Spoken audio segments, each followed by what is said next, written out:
pişirip alayım. Böyle benim patpişiklerim aşılayındı.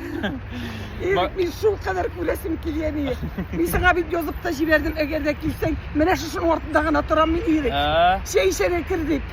Kirgizdik. Mene şuşun ortadağına turan min. Mene ufada tiginde bitti mi? Mene ufada bu işe bir yana kilsen. Mene iş biditi taşkı tura şunun bir yaktan kiliyende. İmberişesi minike. Ey! İlvira'nı tanıdım. İlvira'nı tanıdım. O bit İlvira'nı tanıdım. Hatanı şiğmeli ortadan meytem kurimeli diyeyim. Meytem ben de opak kilometre ortadan bastırıp min karab duram. Rahmat. Erkeğim seni kurası günlerim barıken. Ulan. İlvira gilen kadın seni de şiğmeli.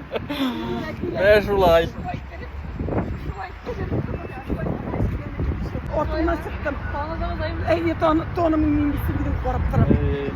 Gel koruyayım. Ultige maşina bilen ilgiz yanına koyup eybirlerini toşağanların bütünüsün korup duram bitmeyin. Ey iyirik. Ey ya tamam bir şaklasaya gale. Kızım aşılanmayın diyemem. Aşılanmayın da kızım seni görüp çıktım. Gel şu midagi sımak. Şu telefondagi süle. Koyup şeyde seni zurrak diye bileğen etkiler. Yok mu? Şulay yok mu? Yok. Gel şu İlmira'da şu yoluklarda şu İlmira'nın gel eskisine kadar şu. Karelmeden bu evi inip kırdı bitel bu şey işergemeden. Ulda kortaydı hazır ime. Kortaydı indi. Ol bulturlarını teli nitken vakitte el ol dertliyi. Kadıranın derdi sönüp para olar ine. Oğar nitkenini kortaydı.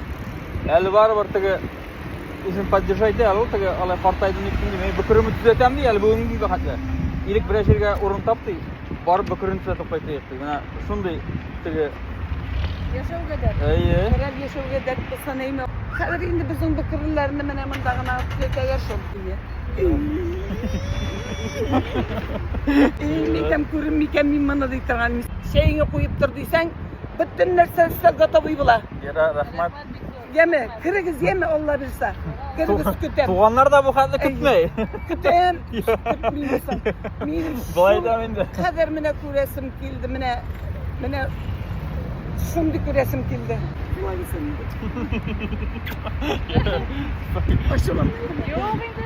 Şimdi kuresim mine. Eti bitiramam. Paka.